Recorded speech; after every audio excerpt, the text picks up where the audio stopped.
Welcome to the Trigonometry Show. Like to be here. So It's always fun to talk about shooting.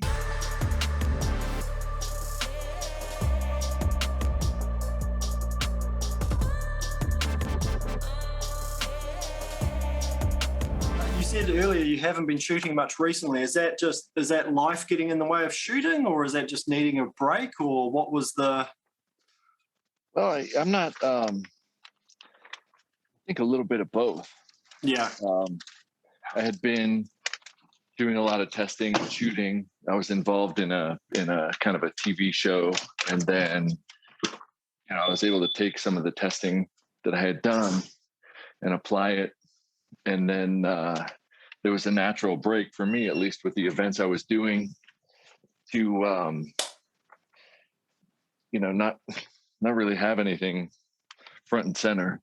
Yeah. To apply myself to. I tend to like be objective based, not the kind of shooter that I just want to go out every weekend and just kind of shoot. I tend to make a list of goals and then try to go apply those. So I realized I'd run out of goals. I spent the entire last year testing equipment because of an event that I think got canceled, or at least it was postponed indefinitely.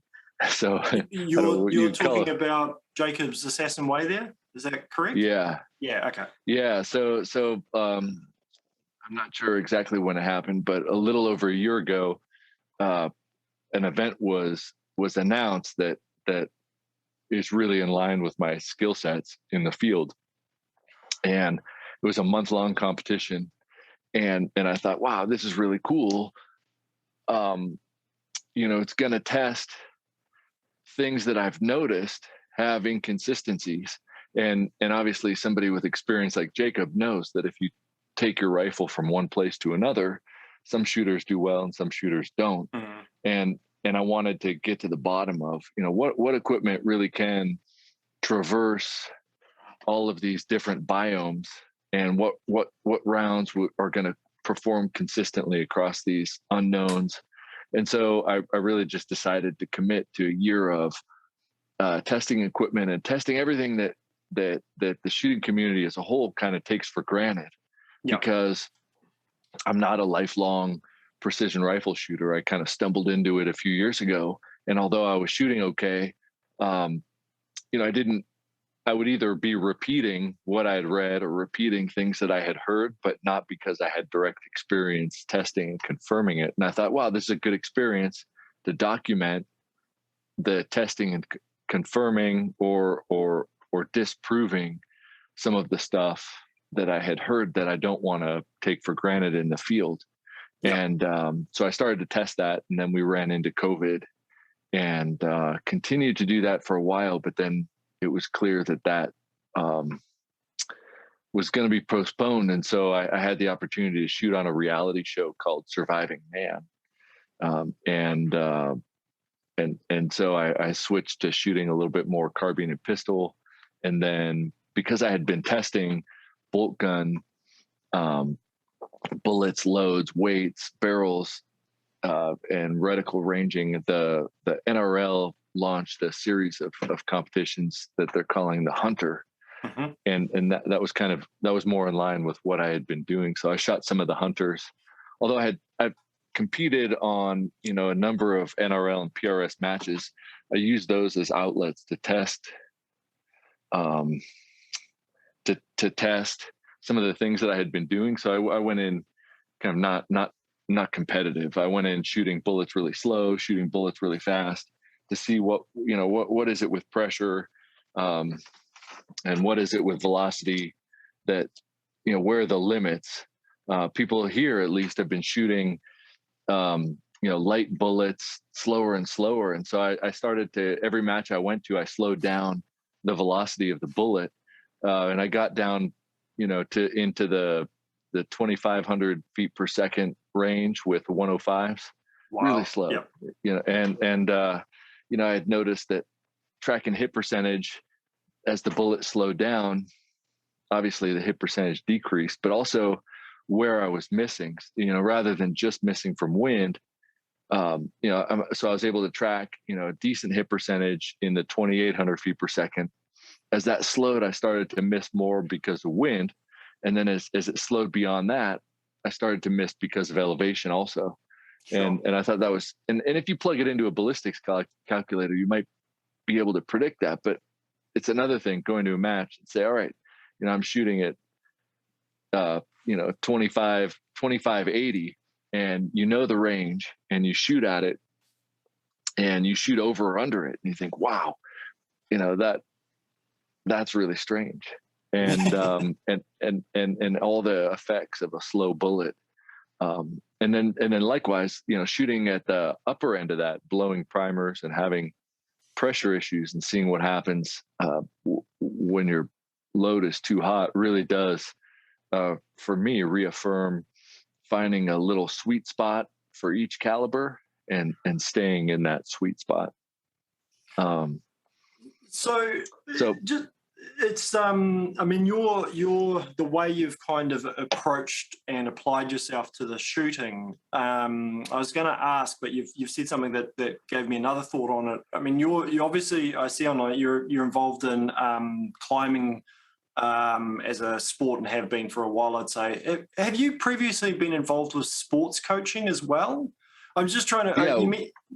Yeah, so it's a combination. You've almost approached shooting with a combination, from what I see, that, and of course now I understand the scientific method as well, that you're kind of analysing everything, which is what has kind of driven you to the developing the craft project and your testing and your methodology, which is just, like I say, it becomes, I do a bit of research on it now, it's a little bit clearer as well.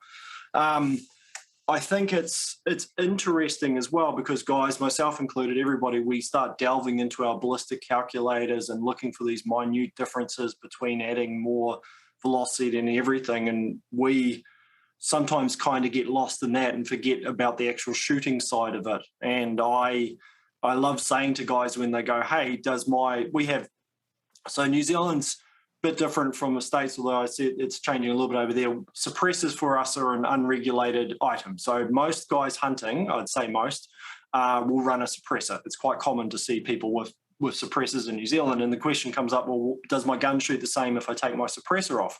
And my favourite answer these days is, well, go shoot it with and go shoot it without. And you can actually answer that question yourself. And people don't necessarily think that way of going, oh, actually, I could just test this. And I don't know if it's because they don't think it's got a methodology, or they're just, again, wanting that answer given to them because something they can read on a blog or a forum from a perceived expert. But it's like, well, go shoot it with, go shoot it without. You get some shooting practice at the same time, and you have the answer for your gun, your shooting, your rig specific to you. And it's it can be quite simple, but I think like anything technical, we as humans, we love to make it a little bit overly complex sometimes, because that's how we kind of not have to deal with the human factor ourselves by just looking into every other reason as well. So. Oh yeah, for sure.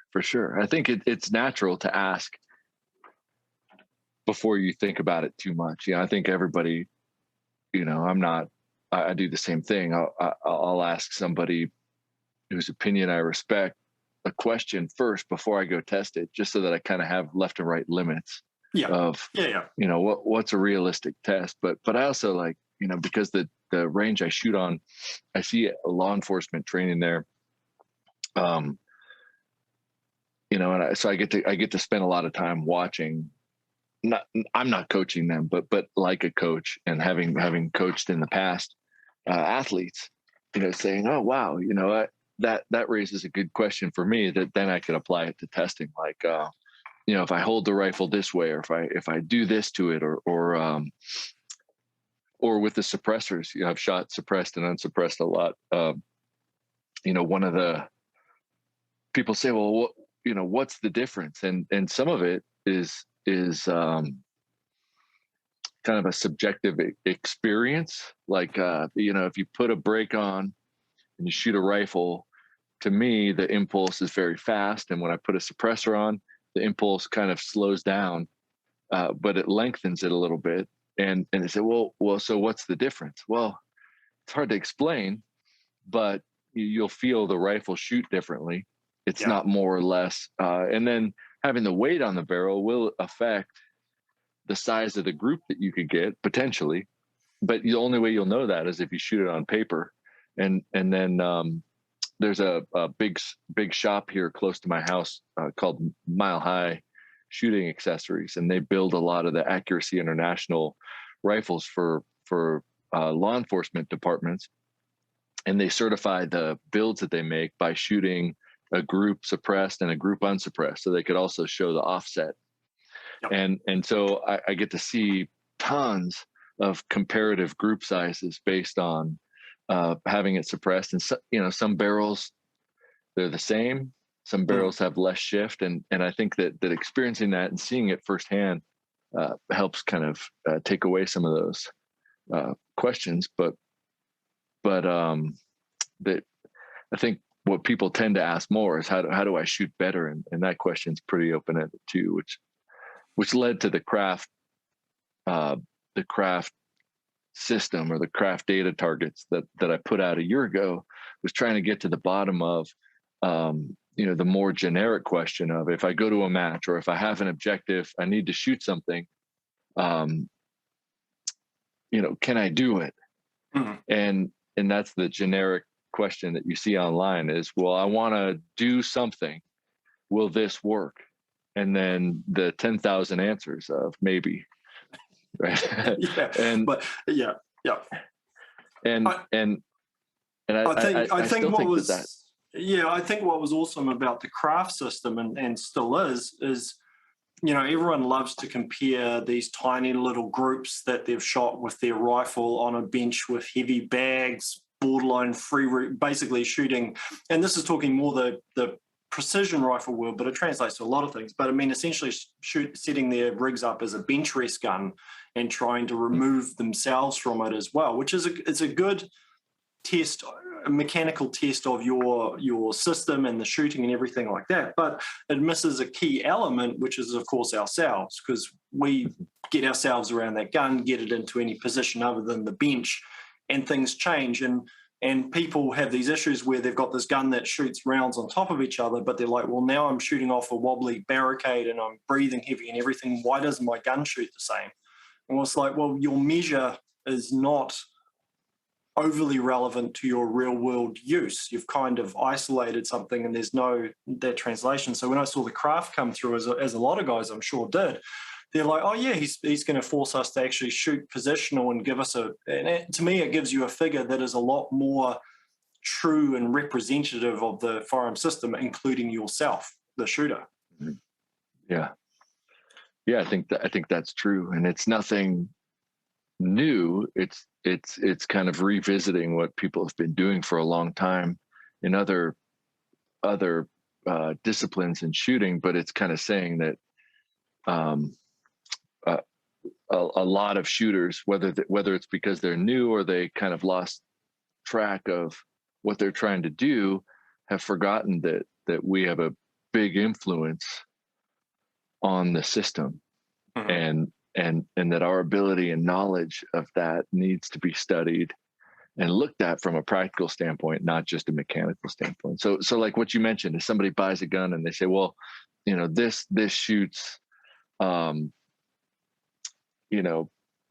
it could stack bullets one on top of the other.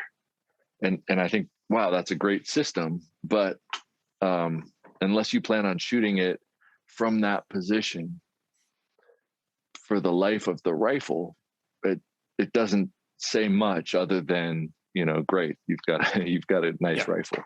Yeah. And so, but there are a lot of nice rifles, and that doesn't necessarily, I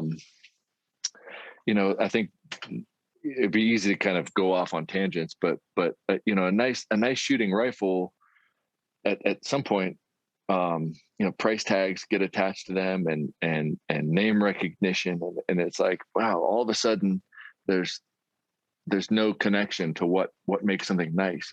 It doesn't really have anything to do with the price or the parts on it, as much as just this big kind of, it's like there's an industry that's developed around competition shooting.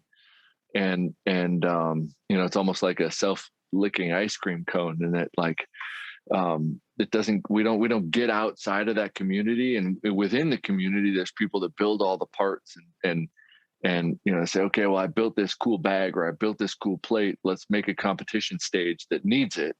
Yeah. So then they do the stage, and anybody that doesn't have the plate buys the plate, and then now everybody, you know, does the same on that stage. So they come up with a stage that needs another piece, so they build a stage that works for that piece, and all of a sudden you forget that you know, why we got into it in the first place wasn't to chase all these weird parts. It's to figure out how to manipulate the rifle to hit what we want. And also you know, not to forget that practically speaking, they don't need to perform that as well as we think they do to achieve the objectives that we're going after. And what I mean by that is that I've measured thousands of shooters that they can log in targets on the Kraft data project, but also people send me their targets. Now, the security measures on the website are set up such that I can't really link the targets to the shooter. It's scrambled.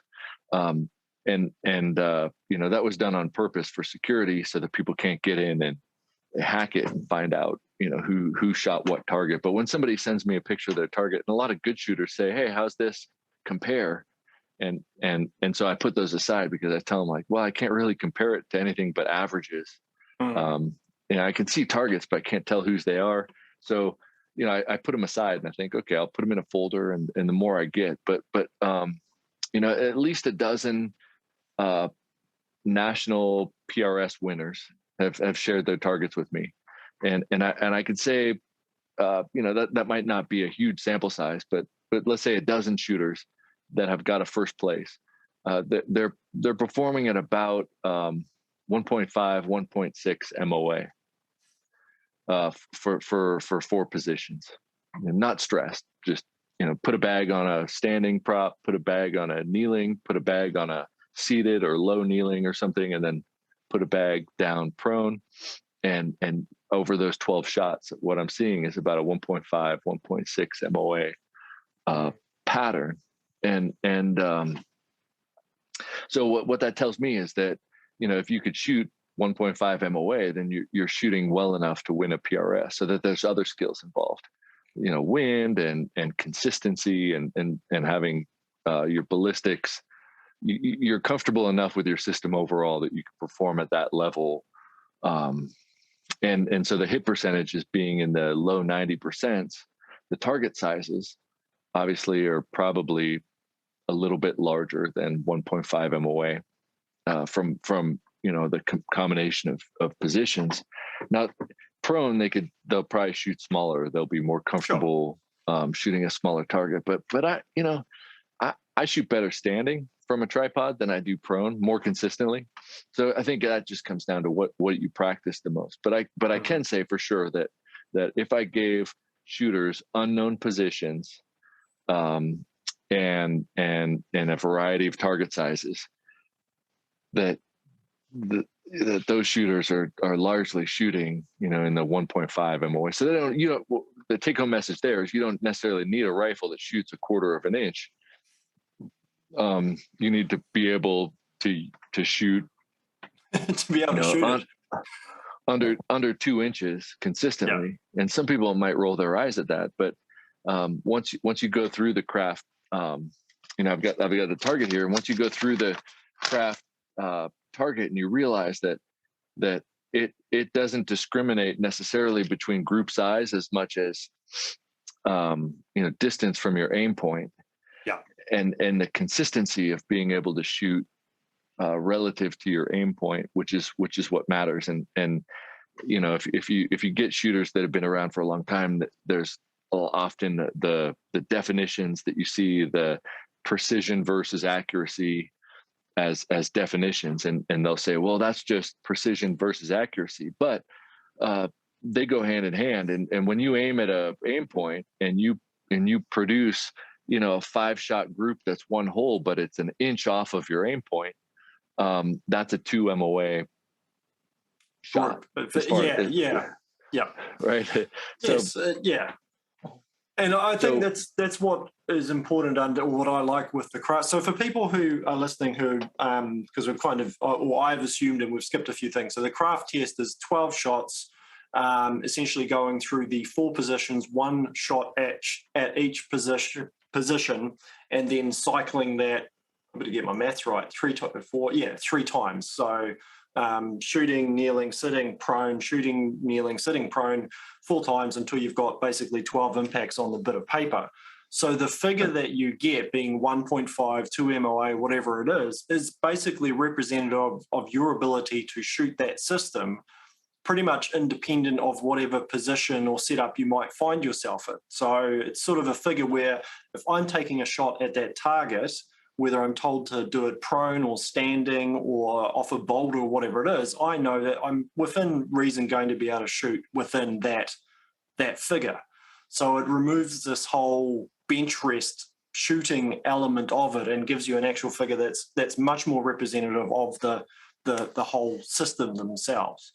And I think from, it's almost split. You've got guys who are playing the game, which is the precision rifle game, which, like you say, is partly chasing gear and equipment. And yeah, it's a feedback system. It's like you say, you build stages based on the new equipment and then that feedback. But then there's other guys who are doing it to really hone their hunting skills. Well, that number is a hell of a lot more applicable for somebody who wants to know and get a gauge whether they can take that shot in a hunting situation. Because they can look at it and go, yeah, I'm going to be to this level of accuracy. And, we get into ethics and bits and pieces, that's an ethical shot for me to take, or actually, that's beyond my capacity. I was going to say one thing it is, though, is humbling, because it's always going to be bigger than that tiny Facebook group picture that you shoot and can put up and put your finger over the hole. It's always going to be bigger than that. And it's like the whole G7 versus G1 BC. The G1 is always a bigger number. It's always going to look better. So we lean towards bigger is better, or in the case of group, smaller is better. So I often wonder, part of not the resistance, plenty of people have taken up, but I think a lot of people, there's that hesitancy to do your system, even though it's probably better information and more relevant information, because it means you're going to look like you're shooting bigger groups than you could just off a bench rest. But it's just redefining what our standard is, and it's a much more, to me, a relevant standard anyway. Yeah, I think so too. It's certainly humbling, and the groups are much bigger on average, or at least the craft number that you get back is much bigger when you enter it in, even if the group is smaller. But it's very informative. And I've been talking about for hunters, if you take that your target at 100 and you look at it with your reticle, you can make a bracket with your reticle that fills up your group size. And I say that's your 100% bracket. And that bracket's independent of distance. So if you put up something that you want to shoot at, obviously you're going to need the dope to dial it in or hold. But if that target is bigger than your bracket, you're likely to hit it, right? With good and with your skill set. Now you need ballistic. You need to know your dope, and you need to make a good wind call. But your hit chances now are 100%, and what we want to try to keep it by shooting at targets that are with it that are bigger than your shooter bracket, for in terms of like ethical shooting. And that kind of opens people's eyes, like, oh man, I didn't think about it that way. Because an animal might look huge through your reticle, but the kill zone may or may not be the right size for that bracket. And then I say, okay, so before we shoot, let's think about this. If it's smaller than your 100% hit zone, there's a chance if you shoot that you're not going to hit it where you need to. What could you do to increase that? Mm-hmm. Well, I could get closer. Okay, cool. Let's get closer. or I could find a position where that positional bracket is better, okay, that's another option. But if that's not an option, let's get closer or not shoot, and we'll find another opportunity. But there are consequences to missing. And so it teaches you a lot in terms of, what can you actually hit that your rifle and its shooting ability is going to mislead you on, right? You say, okay, well, we're going to put 1 MOA targets to 1,000. And they say, oh, well, that's easy because my rifle shoots 1/4 of an MOA. Okay. And then they come off, shooter, I have you for 0 impacts. And they're like, whoa, what happened? My gun must be broken. Right. And then, I shot, and then you look at the average data that comes off of these shooters of thousands of targets, and the average MOA is 4. So the average shooter is a 4 MOA shooter if you combine 4 positions. And that, I think that's really informative because, it's not the gear, right? I think it would be hard to find any equipment that shot 4 MOA, right? That would be ridiculous. So if most gear shoots better than 4 MOA, what are people doing to open up that group? And so then kind of applying a little bit of kind of conscious training to bringing in that group size, people are doing it relatively quickly. Yeah. And what I'm seeing is I'm getting a lot of feedback from people who were kind of mid-pack shooters a year ago who've now started to get trophies at 2-day matches by dedicating a few months. And a few months sounds like a lot, but these days, like shit, would you be willing to dedicate 3 or 4 months of dry firing and then live firing on paper if you could go from getting 30th place at a 2-day PRS to, top 3? Yeah. And I think most people would say yes, but what we're seeing is that most people don't do that, but the ones that do are proving that it's possible to get a trophy from changing their mindset of, wow, my rifle shoots really good, to I need to learn how to shoot better and more consistently. And once you know that you can shoot well from any position, that's not your concern anymore, right? Now all you need to do is focus on your shot process and have your speed enough so that you don't time out and you take good shots. And we're starting to see that with shooters sending feedback about, I went from 30th place to 2nd place, or I just had a guy send me a message about a PRS that he got 1st place in, and his next best performance was in the upper 20s a year ago. And he said all he did was shoot the paper over the winter and then tuned it up and then went out and did this match. I thought, wow, that's pretty cool. That's pretty cool. Well, it gives you a methodology that once you've got that test in place and you've got your baseline, then you can start changing things, generally one thing at a time. Don't change everything about your way you're shooting because there's going to be too many variables, but one thing at a time, and then retest. And one thing at a time and retest. And you very quickly, because you've now got that feedback loop, you're not just going to the range and shooting out a couple of boxes of ammo and trying to get a smaller group, because that's what a lot of people seem to do at a range. They go to a range, lie down in their prone, fully supported, try and shoot the smallest group, but that you don't necessarily develop as a shooter doing that. Whereas the test, you do that and go, right, we need to I'm going to focus on this thing, be it the trigger press or the rifle to shoulder connection or my position or whatever it is, one thing, and then see if it improves. Oh, it improves. Okay, we refine, and it gives you just a good little feedback loop rather than this not aimless. It's still fun. Hey, some people just enjoy going shooting and making loud noises. Fine. If you want to, that's all good. But for us who don't have necessarily the time to be able to just sit there and just shoot, or actually want to get a bit more out of it, it provides a fantastic methodology, I think, is the key to it.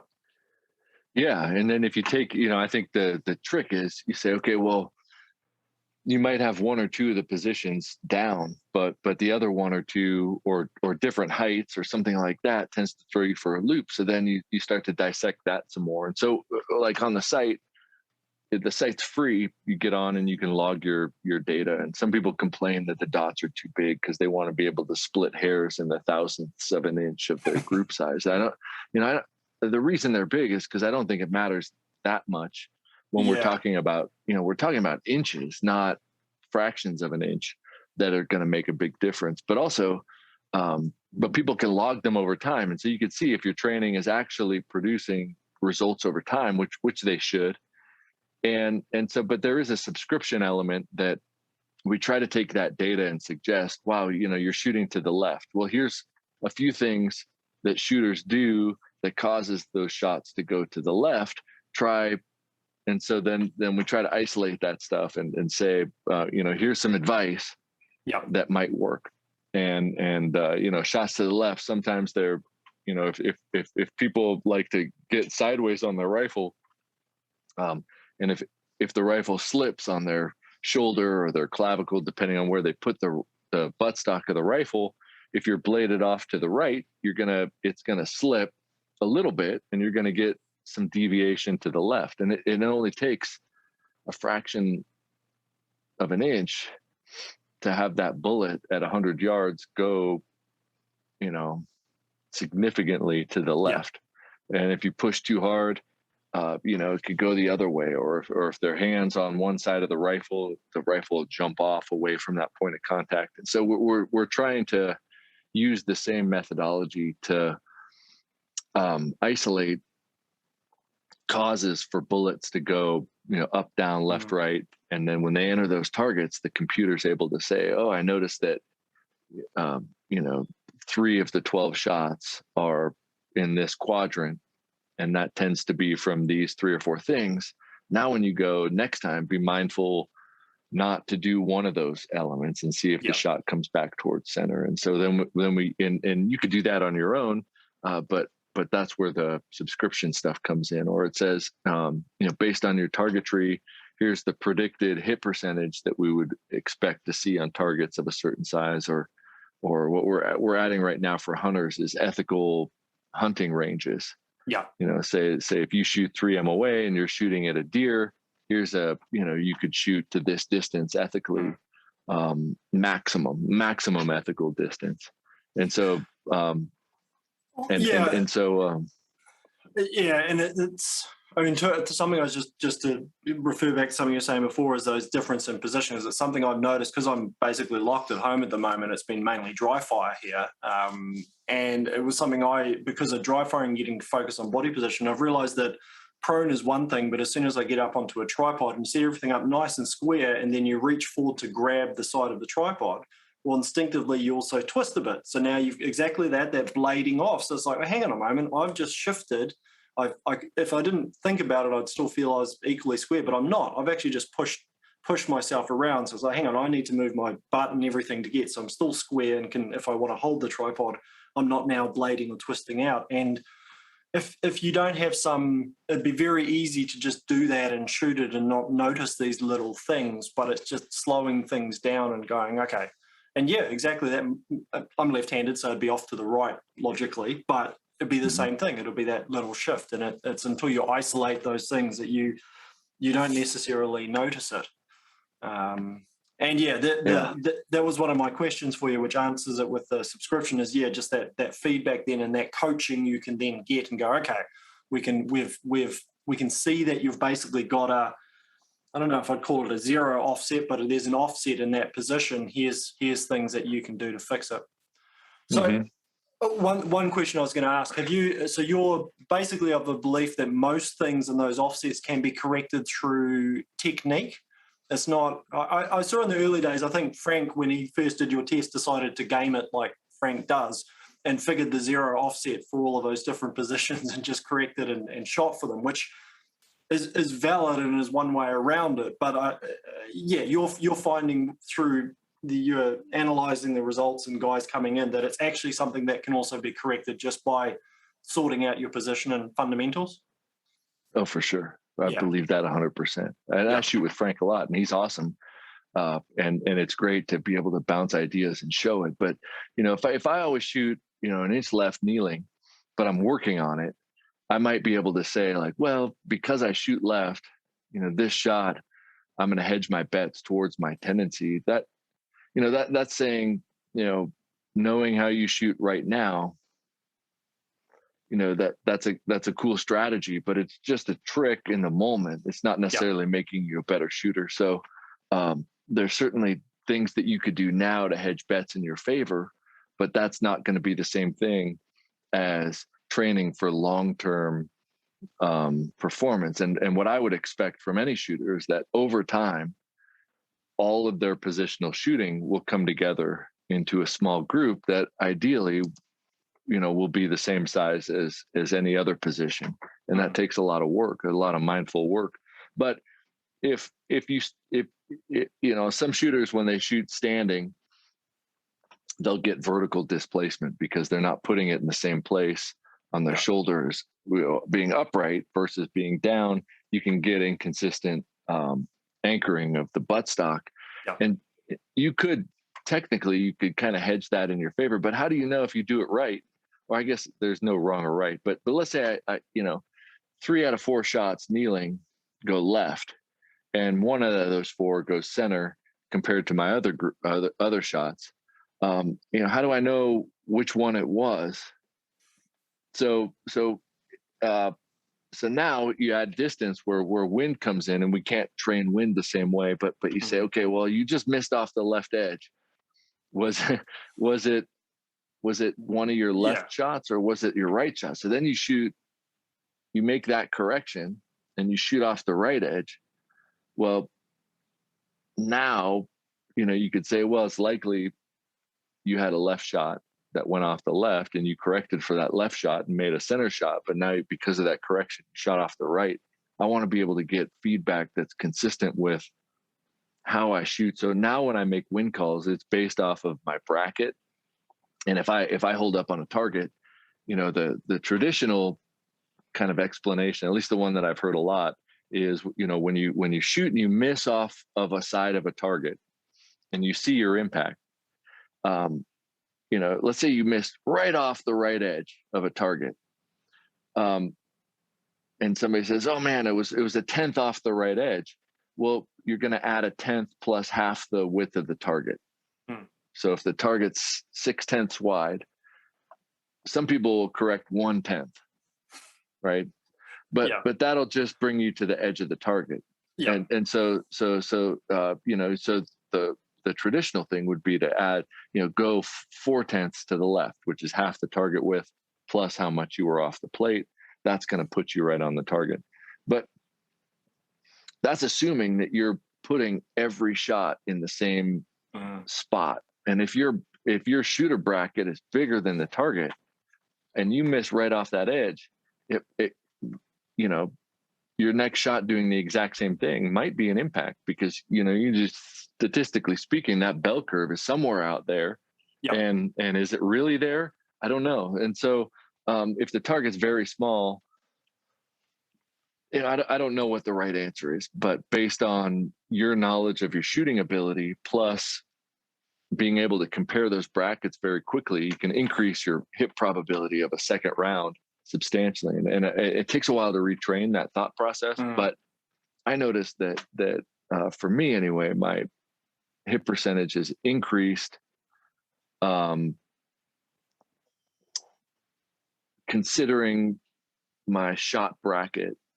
And I'll take the middle of that, if I can see it in advance, and I'll correct not for the plate as much as trying to put that as like a bell curve, move the bell curve over.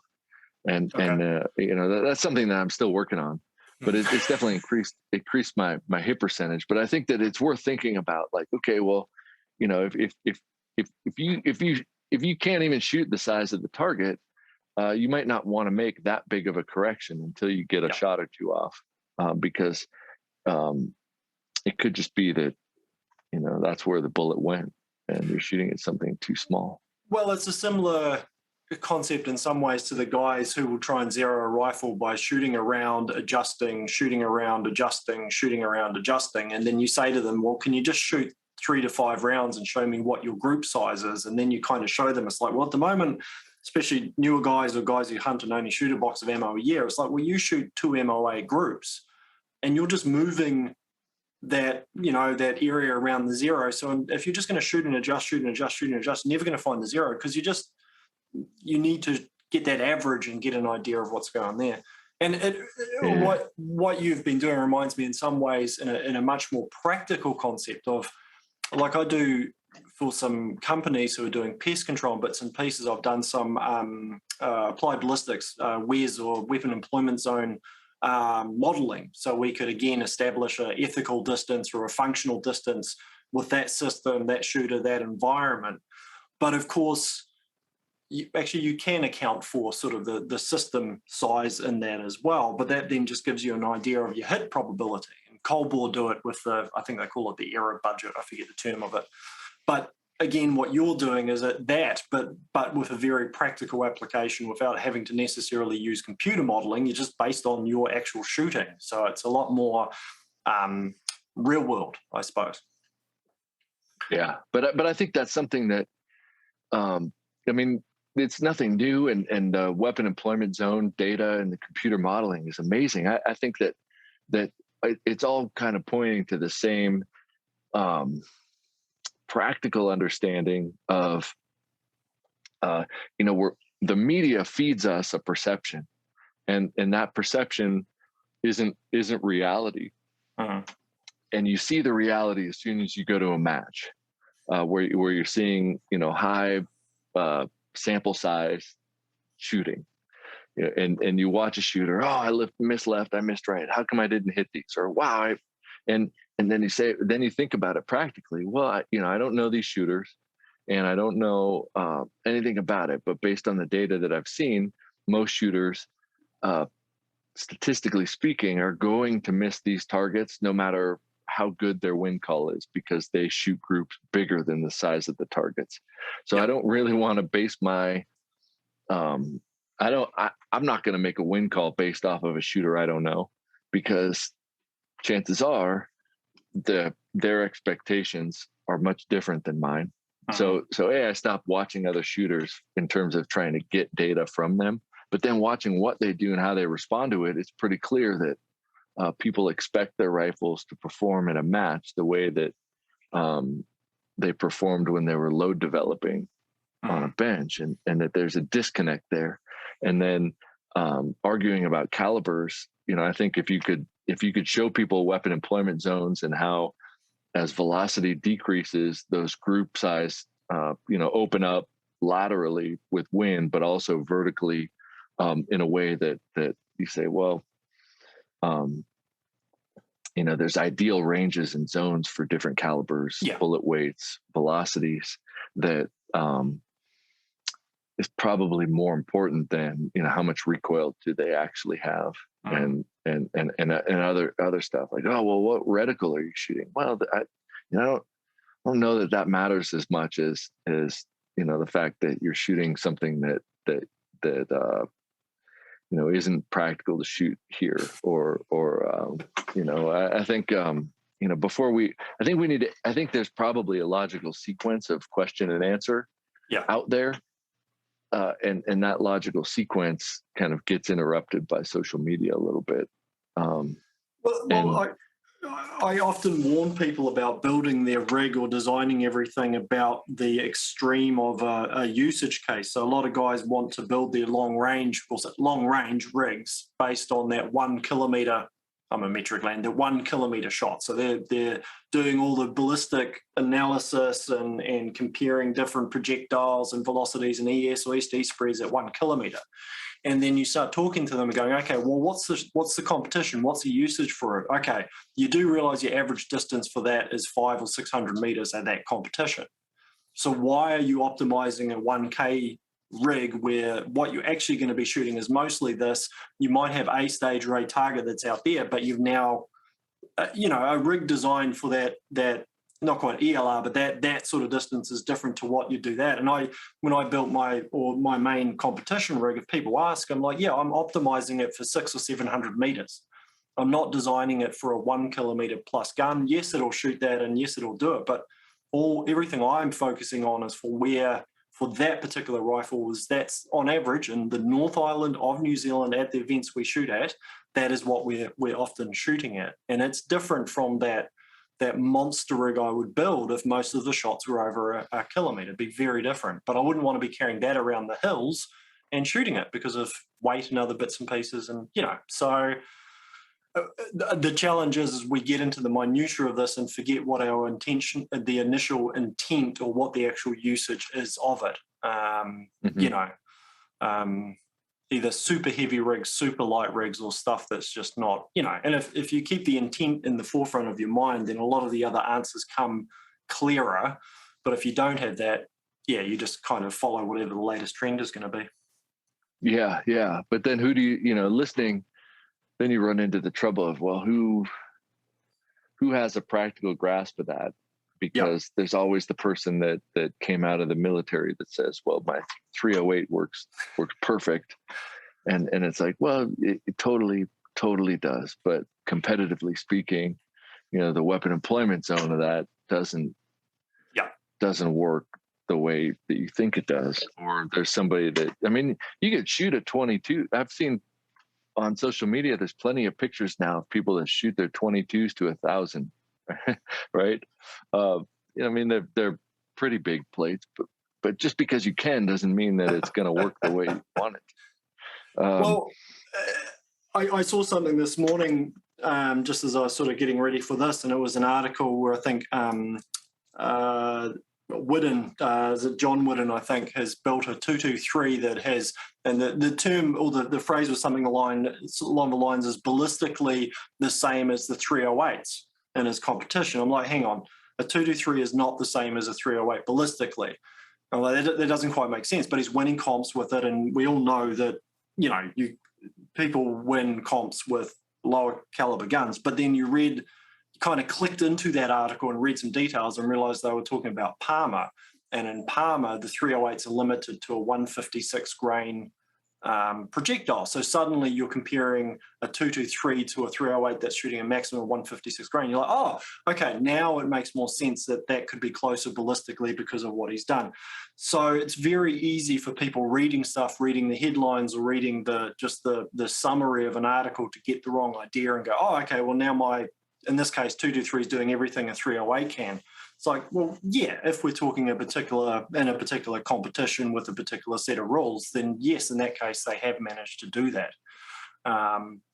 So again, it's that case of getting all the picture, which in regards to who do you listen to, and I think it comes back to that answer of, well, the person or the thing you probably need to listen to most is your craft number, because that's your real world testing of whatever principle or concept you've kind of read online. Have you heard of a gentleman, Thomas THLR, based out of Norway? I think so, yeah. Somebody reached out to me and shared, I expressed interest in coming to do the Viking sniper competition series up there. And there's a bunch of guys that stay in touch, particularly through Instagram, and share YouTube links of everybody shooting out. And I think that's where the name is familiar. So, one, he's worth checking out simply because the scenery and the cinematography in his shooting videos is beautiful. Shooting over the fjords and glaciers in Norway, it's like, well, how could that not be lovely? Shooting. There's a as a diversion, there's a great video because he's got some training videos where there's a guy. They're basically shooting a rubber ducky in a glacial lake at about 1 kilometre. And it's funny because you hear this guy getting very, very frustrated that he's just missing left and right of this rubber ducky bobbing around water, and he just can't hit the thing. And eventually Thomas points out quite rightly, he's like, you are just missing off the left or the right edge of a rubber ducky at 1 kilometre. Like, go a bit easier on yourself, because let's take this in context. We've put this small target there. No, you're not hitting a target, but you're just not, think about how big this is in the bigger picture of it. But the reason I asked as well is because he put something together years ago as a proficiency or a practical test, and it's the same sort of concept. It's like, for him, it's a distance test, and it's sort of testing your ability basically to get behind the rifle and break a shot within a certain time frame on a certain size target at 500 meters. And it's a cold bore shot. It's very linked towards practical hunting side of things. But it's a great test because it incorporates the shooter and their workflow and everything as well. And I think that, which I still do when I can on the target, but you need 500 meters for this test, is the one downside of it. And a combination of your test is just this great 1-2 of practical testing and feedback. And the other thing I note, which I think is interesting and maybe the challenge for people sometimes, is that on the craft website where you take the photos, upload them, you can record it, there's no leaderboard. You know, there's no shooter's name and what they're shooting. So for the hyper competitive guys, there's no feedback for that. The competition is just with yourself and that self-improvement and the refining of yourself. And I like it because I'm at that point now. It's like, well, yeah, if I'm in a competition, I'm competing with other guys, but I can't necessarily affect their shooting or my placing against them apart from improving my shooting and my ability. So it makes more sense to me to just not compete with myself, but sort of just focus on what I'm doing, be less worried about what they're doing and comparing myself, and just trying to improve that way. And it's one thing I like about the site is that, yeah, there isn't this leaderboard where I instantly look at these top tier competitors and go, oh, well, they're shooting better than me. And, you know, it's just like, right, no, I'm just focusing on what I'm doing and improving what I can do. And with the faith that the more I do that I will just go up those, if I choose to do competition, go up those rankings because I'm just becoming a better shooter for it. Yeah. We talked a little bit about the leaderboard at first, but really quickly just came to the conclusion that first of all, anybody could cheat. And second of all, like how somebody else shoots really makes no difference to the outcome. And if you can focus on first your fundamentals, more people have access to 100. I don't care if it's 100 meters or 100 yards because you're measuring essentially your fundamentals. Yeah. Whatever you do, even if somebody said, well, I never shoot seated, so take seated out and add 4 shots to the other positions. That's great because you're comparing it to yourself, and you have to have good fundamentals before you can expect to hit stuff at distance. But we all play a game where there are more skills, like Thomas points out, that are going to matter, but they won't matter until your fundamentals are good. So take the time to develop the good fundamentals. Now let's take it out to distance, and once you can reliably say, I can hit that target, that relative size target 100% of the time, now I can learn wind. But if you're shooting at something like a rubber ducky and the shooter's getting upset because they're missing left and right and they're blaming the wind, then you point out that is a fraction of an MOA. They're shooting at a 1/100th mil target, and that the maximum ability of their round might be 0.2 of a mil or something like that. It's not your wind calls, but until then, it gets frustrating, and I could see that. But the practical side of the craft is just to say you need to have consistent, reliable fundamentals before you can start taking this round out, or you have no idea what you're missing. You could blame it on anything, but without a solid understanding of your capabilities fundamentally, then everything else is just a wild guess. Yeah. So, and we can't do that, right? Because we're responsible for the rounds that we shoot. Yeah. So hopefully, all going well, and I get out of lockdown here in Auckland within the next year, the plan is I've got a team shoot coming up. Actually, my first team shoot in a couple of months, and we need to get out and sort a couple of, because as is the way for a lot of people, it's like team shoot, let's change all of our equipment and before getting ready for the shoot. But what I'm going to do is run a series of articles. For me, I get asked a lot of real basic stuff of getting ready for my first competition. It's not my first competition, but I'm going to write a series of articles kind of getting ready for that. And part of what I'm going to do is incorporate the craft targets in the test along the way and see if we can refine that as well. So like I discussed with you, process will be I'll get some of those down and get them up and load them into the website and show people how they can use those for themselves. Just let's just start doing some of these, and then I don't know, I guess report back to you in a little bit with some results basically. And I'm prepared, and I acknowledge it's going to be probably quite humbling for myself because I mean, I know I've got guns that shoot pretty damn small, but that's not meaning I shoot that small. And especially since I haven't shot anything for near a month now, apart from the dry fire, I'm picking some of those positions are going to be a little bit wobbly for me. So, but that's all right. Yeah, but it helps. I mean, some of these guys that have just started winning this year after coming out of their quarantines or longer winters, if they live up north, they said they dry fired the craft drill, and just going through those motions of setting up your tripod, throwing a bag on it and holding it and standing, kneeling, seated, prone, just, the repetition of getting on a prop and trying to minimize the vibration helps quite a bit. I think that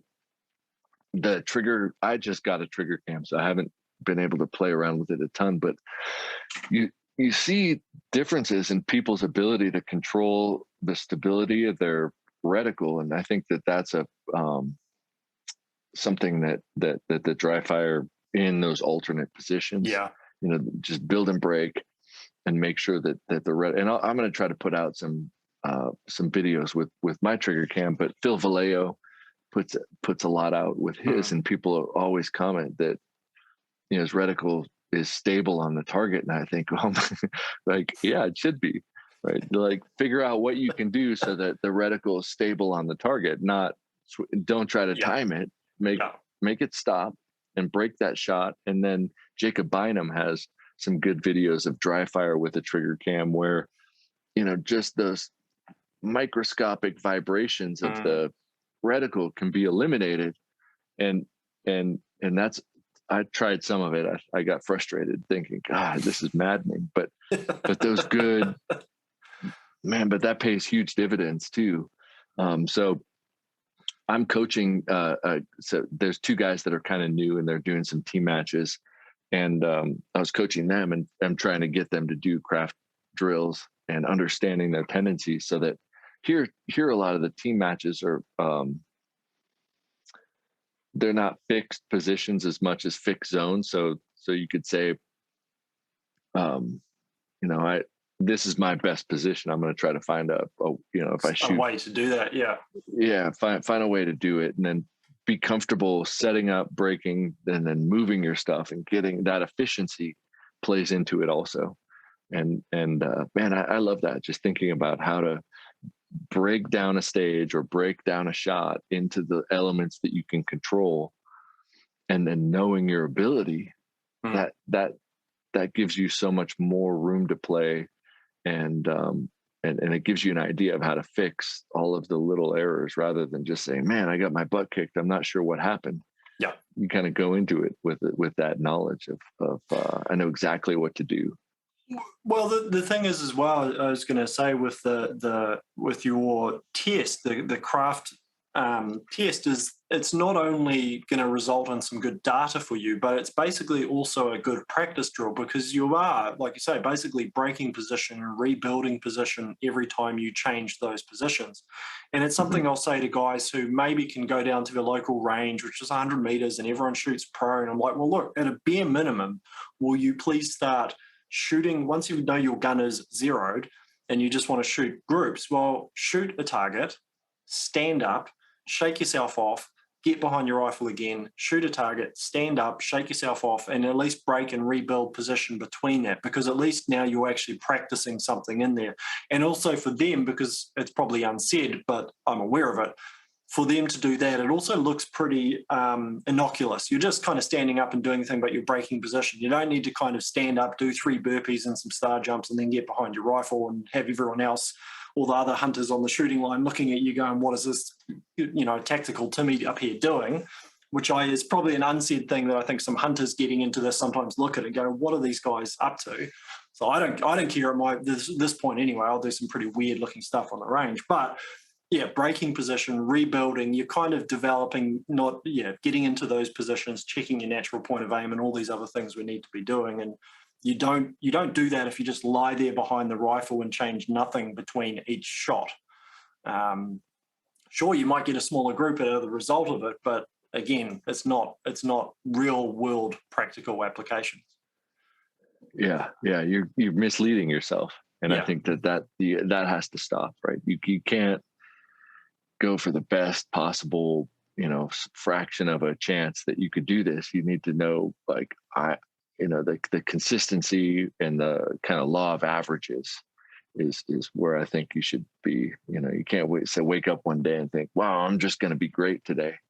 It's more of an average of day to day, and I think that average of day to day. Maybe that's my new tagline: working to be a better average shooter. Yeah.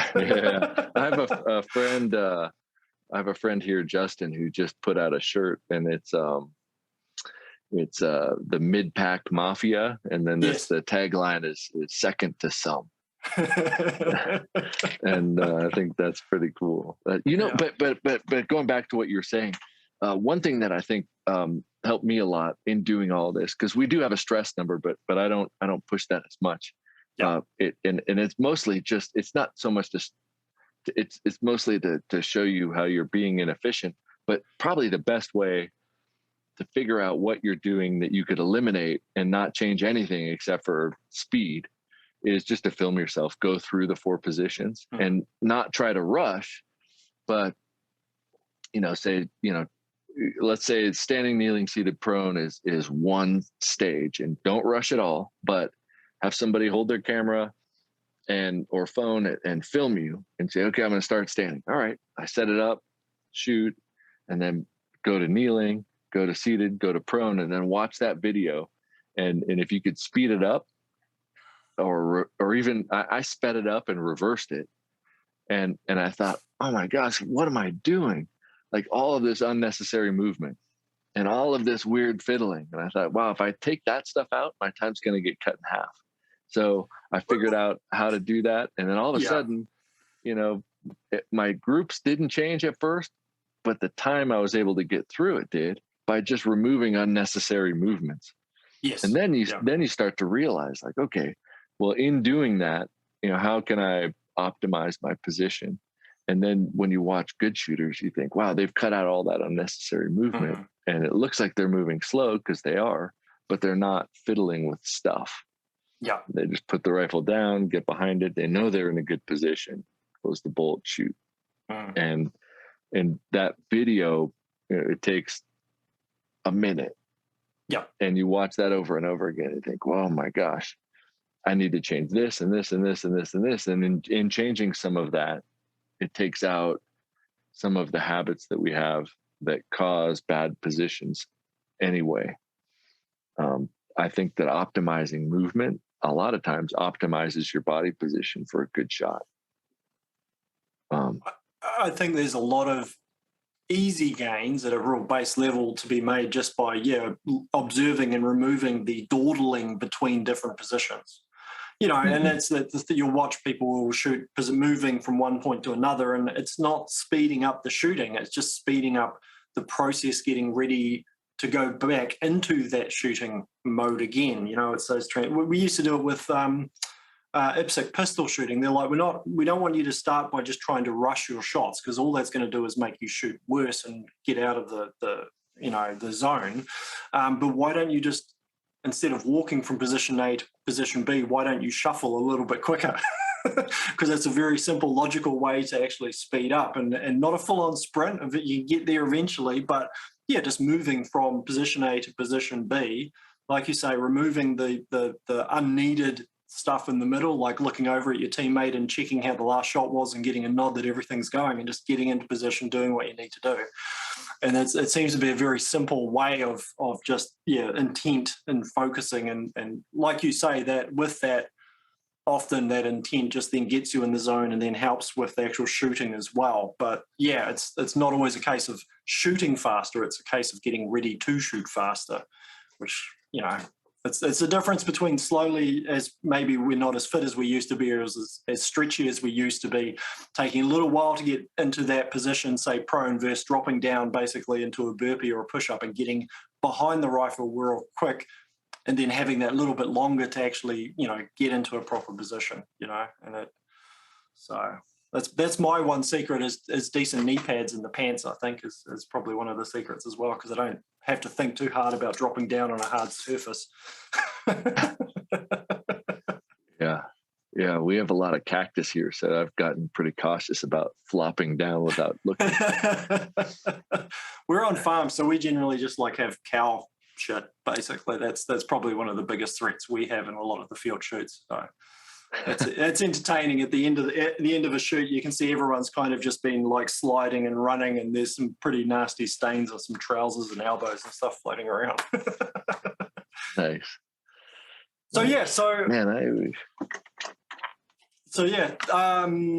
I'm aware of your time. You need to head off and probably go get ready for the kids. But like I say, the plan from here for me is once I can is get out, shoot some of these targets, get them loaded up, and then probably check in with you and depending on lockdown, probably a month or a couple of months for another check-in and report back how I've gone and how I've found it. And I don't know, pick your brain for more practical tips and ways to improve, I guess. Awesome. Yeah, we're soon. I have a positional isolation target. So a lot of folks have said, I want to separate standing, kneeling, seated, prone, and up until people started saying that, I just remembered that was my kneeling shot, or I'd mark it somehow. But we're going to add colors so that you could mark the positional shots with colored markers to separate that stuff. But I think. I think just being mindful of it is really the secret. And once people start doing it, the improvements happen very quickly. So once, if you go and, you don't have a flattering first couple targets and you spend your time thinking about it, I think that the learning curve for everybody is very, very steep because that there's simple fixes that are going to take that 4 to a 2, that 2 to a 1.8, and that 1.8 towards the 1. It happens kind of exponentially. So it doesn't, but at first, if it starts off big, there's very simple fixes that bring it in. So I think that very quickly people could get towards the 2, and then the 2 to the 1.5 happens a little bit slower. Because those are the very subtle mechanics. It's easy for a carbine. I've been shooting a lot of carbine. It's easy for, the big swings in carbine mechanics to be, hips and how it is in your shoulder. But those subtle shifts, that's elbow. Yeah. And so those subtle shifts, they come a little bit harder because they're a little bit harder to replicate, those microscopic influences that may cause a centimeter shift left and right. That's going to be harder to get to the bottom of, is wow, I shot 2 inches off. And that stuff. So, but it doesn't take a heck of a lot, and it saves a lot of ammo, because rather than shooting big plates all the time, or tiny groups prone, all of a sudden you're invested in each shot. So you take a shot, and if it goes left, you think, okay, what was I doing to make it go left? And how do I, can I change something and make it go right where it needs to? And they shoot again. Okay, what was it? And when I go to the range to train, or when people say, well, what do you do when you go? I just set my phone up and I film everything. So if I make a shot that looks bad, I'll go back and review the footage, like where was my face and where was my shoulder and hips, and what was I doing that could have potentially, don't always catch it. But, yeah. I might go to the range and shoot 20 rounds now and make improvement with those 20 rounds, where before I might take 40 rounds and have no idea what happened. Like, just be like, well, today was pretty good, or today sucked. And, I just shot 40 or 50 rounds, or I shoot big targets at a distance. I hit all my targets, but I don't know if I'm getting better or not. Yeah. Right. Well, it's interesting. Like when I first started doing this podcast, like, I guess years ago, I interviewed Regina, and even then she was talking about starting to read sports coaching books and mental modeling books and stuff from outside the shooting industry. And it's I'm sure it's always been there. It has always been there, especially probably, I'm sure people shooting, say, Commonwealth or Olympic shooting, it's always been there. But now for the precision practical rifle, you can see more of it coming in. The mindfulness thing has been fantastic. You can see what Kalen and Phil done. I mean, he just kind of just decided to just pull the curtains right open and just literally put mindfulness behind the rifle, and just was very clear as to what was needed to be added. And now yourself bringing in that sports coaching background and kind of continuing it as well, and providing that feedback loop, which I think is the important bit, that feedback loop for our improvement and tracking our progress. But yeah, intent is an important one. And for me as well, just talking about without going through too much ammo, because like I think stateside as well, we've got a bit of a projectile and powder shortage down here in New Zealand. So everyone's counting their projectiles.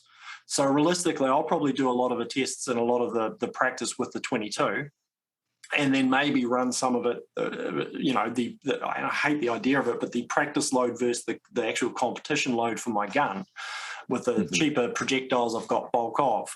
But with the understanding that's still going to translate over to the actual main gun, but I'll still do a test at least with the main gun before I head out, that's for sure. Yeah. I mean, I think economically everybody's impacted by the issues that have come up the last year. I think, I just went to buy a 223 to do some of this gas gun stuff. And it's incredibly, because it's probably 4 times the price that 3 or 4 times the price that it was. Wow, that's crazy. Well, I think the 22 is. It's the way. I often think if you guys are having fun and games getting supplies and stuff where a lot of it's still manufactured and made, there's down on the other side of the world, there's not a whole lot of hope for us. But I think some of the components come from you guys, right? The powder and Australia. So some of the powder, and I'm not sure, I think it's ADI, I think is manufactured. They do some powder there, which some of it is the Hodgson is rebranded ADI, I believe. But I understand from an economics standpoint, if there's a massive country trying to get as much stuff as they can, there's a priority in things. There just simply is, which is it's understandable. But yeah, the 22 ammo is still around. One thing amazed me recently, CCI standard, which has always been the mainstay CCI ammo, probably the world over, is hard to find in New Zealand at the moment. You go to your local gun store, CCI standard is not there. And we never had the 22 shortage like I think you guys did a few years ago, where guys were hoarding anything they could find. We never had it quite like that, but it was interesting when I went in to go get a couple of bricks of standard, and they're like, nah, none here. It's like, oh, okay, that's noted. So, but yeah, a lot of the importers at the moment, you're kind of scratching around trying to find any 6.5 or 6mm projectiles. What it is interesting as well, I was talking to the guys about this recently, what it also means though, which is good, is people are now experimenting and trying maybe projectile weights they normally wouldn't have, or powder types or brands they wouldn't have necessarily thought, because they've always had their pet load and just done that. And it's fine. You don't need to change something that isn't broken. But I'd say at the moment, I have noticed on the stores, all the heavy projectiles were the first to go. And now on 6mm, 6.5, it is the lighter projectiles that you're still seeing. So I think out the other end of it, we'll probably see some people shooting some lighter projectiles where traditionally they might have been trying to feed the heaviest thing they could through their guns. And back to where we started. Back to where we started, what's interesting is then you run the figures in your ballistic calculator and everyone's panicking that, at a K or whatever it is, I'm going to have all these bigger wind holes. It's like, yeah, if you mean by bigger, you mean like 0.1 mil. Yeah. Right. I wish I was that good at wind calls.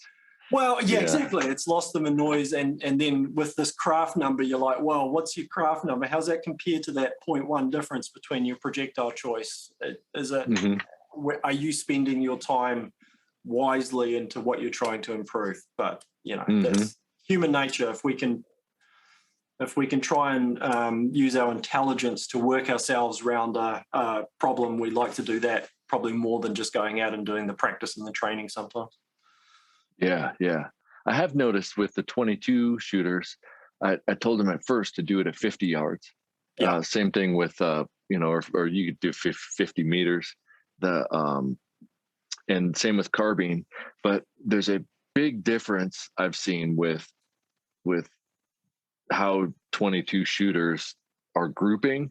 And so, you know, as they get it to a certain to the limitations of the ammo, I've seen, you know, some 50 round groups, essentially just a hole, you know, Yeah. then telling them, okay, well, you know, whatever the limitations of the ammo group is, we don't want to see the limitations of that. We want to see the limitations of fundamentals. So push it back so that you start to see some sort of a pattern shift that's different than just the ammo. And for some shooters, it's between 50 and 100. Okay. But they were saying like, okay, well, you know, here's my big ragged hole from doing repetitions. And like, well, we can't really see any flaws there, because what we're seeing is that your barrel and ammo, that's the limitation. We need to push it out so that it stops being a circle. Yeah. And we start to see shifts. And so there's a little bit of play that goes into the 22 just based on the ammo and barrel combinations and their ability to shoot, because you know, people have now tuned their 22s so tightly with their ammo and barrel that you know, just pick something that exacerbates whatever fundamental flaws you've got, and that's going to be somewhere between 50 and 100. But at 100 might be too far if there's any wind, because now you're going to see the winds now, wind, and we want to eliminate as many of the environmental variables as we can to be able to diagnose fundamentals. And so that's the problem with 22s in the craft, is that at 100 you're gonna see wind shift, and we don't want that to cover up fundamentals. Yeah. And so, I think that's tricky. You're wanting to push it beyond where, like you say, that one ragged hole, because it's very hard to figure out any data for that if it's everything shoot, because it's just very hard to decipher what's going on. But not so far that the environmentals are starting to affect things more than probably what you're shooting is. So, good point. Is something I'll where I'm at the range, we can set targets up from closer now to 100, the easy range to go to. So very good point for 22s. I mean, it's funny now, there's voodoos turning up in KRGs to the 22 shoots, and you know, from where 22 shooting has come to these rigs, it's quite insane how quickly they've progressed, and now the rigs that are turning up, you know, a voodoo and a KRG with a Schmidt or a Night Force or a big Vortex or something on top of it is a hell of a rig for a 22 LR. That little cartridge that used to just be for pest control. Yeah, but they sure are fun. Oh hell yeah, and wouldn't say no. All good. Yeah. All right, mate. Well, again, thank you very much for the time. We'll be checking in soon as well. I'll put links and bits and pieces so guys can find out a little bit more information for you. You're finished the Surviving Man show now. That's the that's over, and so now I gotta try to. I'm signed up for Mammoth, but that's in January. Okay. And so, you know, right now I'm doing carbine testing and some development on the carbine side of things. I might shoot, you know, next year. I'm going to try to see how much carbine I can shoot at precision rifle matches. I'm trying to figure out how to do carbines at the Hunter series, you know, but haven't quite figured out how to exactly do that and fit into the categories. But we'll see what happens. We'll figure it out by. Yeah, no, it's good. Well, unfortunately, we got next with the all the semi-automatics just as we were getting to the point where you're seeing the odd one turning up at a precision rifle match and playing with that as an idea. And then, we lost the semis in New Zealand, but it is what it is. So. Yeah, well, hopefully the Hunter style stuff comes out there if it hasn't already, because that is really, really rewarding and it kind of bridges a lot of gaps between styles of shooting. And I've been to a few of them this year just to see a better, larger, broader community kind of celebrate shooting more than just caring about who got first place. People are saying, wow, this was really fun.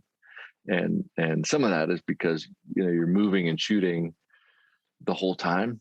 Yep. And then there's also kind of outlets that allow people to come with different systems and not feel like they have to compete against anybody else, which is pretty cool. I hopefully that spreads more and turns into a kind of a new style because it's cool. I think in New Zealand, because of the nature of the ranges, often the field shoots are being held on private land or non-square ranges. So the field shooting in New Zealand tends to lean a little bit, and always has more towards that hunter style and more towards the uneven terrain, moving a lot with the gun, rather than what people will call them a PRS style shoot or an NRL style shoot. But if you compare it to what we'll call it the pure PRS as a stateside versus what we're doing here, we are actually and always have been closer to where those hunter style shoots are coming through. We're adopting the team style shoots a lot quicker. So I think, I think we will probably lean more towards that style a lot quicker than the we'll call it the NASCAR style of the PRS.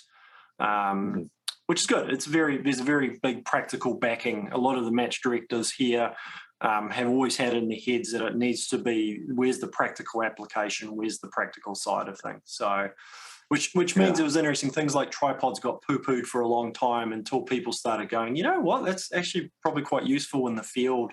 And guys start hunting with their tripods and adopt that as well. So, it's good to see. But there's always, I can see in a lot of the match directors' heads, there's always this question, well, where's the practical application of what we're actually setting up? Or are we just setting up, goofy stages for the sake of it being a goofy stage? So. It's definitely, I think it's been really exciting to see. And I really quickly jumped over to that from, they don't have to set up props. They just have to set up kind of boundaries and then set out targets, and you have to find them and range them, and then shoot, and you're walking around, and it's like, I kind of always felt like, man, here we have these rifles and we talk about shooting all this stuff, but if you can't walk around with it, then what good is it? And so being able to go around a different terrain and walk around and locate and range targets, I think that's a good skill to have. And it plays right into the craft stuff. So that's why we're leaning some of the new stuff that's coming out at Kraft towards that, unknown range, unknown distance, and how do you solve that problem of engagement to maximize your ability to hit it. And I'm going to test it at a local match that I'm going to host on the 25th of this month. I've got kind of a craft-based, anything but NRL PRS style stages, but everything else I could come up with that actually tests shooting. Without those, not that those aren't good, but they've been so isolated and purified to that niche that I think that it's probably, and the answer has been, well, it's too hard to set up a stage or a match that tests that other stuff. And I thought, man, I'm not so sure. So let's test it out. And so there's an experimental match that I'm going to host out here in a couple weeks. That's just an experiment to see what can we get away with. I'll probably make a video about it and I'll let you know. I'll let you know because it'll be fun. People are going to be like deer in the headlights, maybe, but I hope it's good, so. Okay. We'll see what happens. I'm sure it will be. I've got a note here, which will be for the next one. I've got a note here, going analog, which is something I've heard you talk about a little bit. So that's a conversation for next time as well. I was watching your video with the Kestrel and the compass. I was like, I can see where this can lead as well. So for sure. We'll save that for Yeah, next well, one.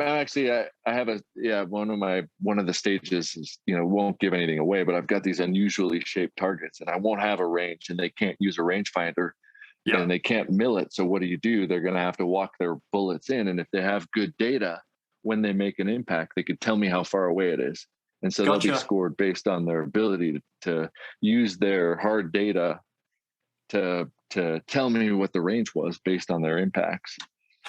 And and I think that's cool because that could be useful. Yeah. Awesome. Anyway, we'll catch up. All right, man. Thank you very much. Road. Yeah, we'll catch up soon. All right, man. Take care.